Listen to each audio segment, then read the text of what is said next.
Je vous rappelle les caractéristiques d'un employeur qui harcèle. Il domine, il culpabilise, il dévalorise, il contrôle et il isole.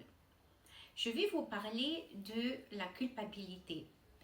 C'est le mécanisme le plus insidieux et il peut prendre plusieurs formes.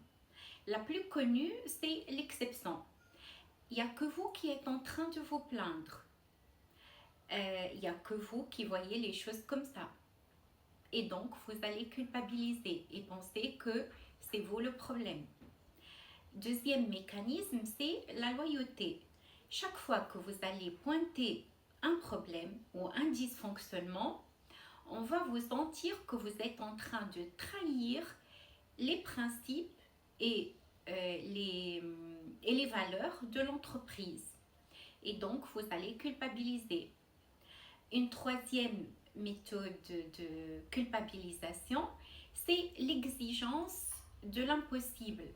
Chaque fois que vous allez dépenser des efforts, chaque fois que vous allez encore faire mieux, c'est toujours insuffisant. Vous êtes toujours le mauvais élève et on n'est jamais satisfait des résultats, pourtant ils sont là. Et à l'opposé, vous avez des collègues qui font beaucoup moins que vous, qui sont toujours félicités. Donc vous allez dire, mais c'est pas possible, le problème c'est moi, ou le problème c'est que ici on favorise plutôt la médiocrité. Quatrième méthode, c'est le doute. Et c'est le mécanisme le plus insidieux.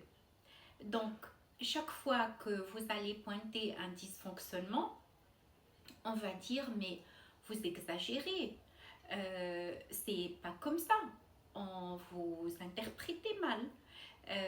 Nous, on n'a pas pensé comme ça, il n'y a que vous qui pensez comme ça.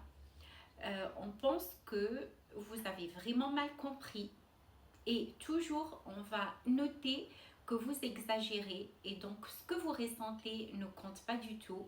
Et c'est plutôt vous la cause du dysfonctionnement. Et on va totalement ignorer ce que vous ressentez et on va faire en sorte que le dysfonctionnement vienne de vous.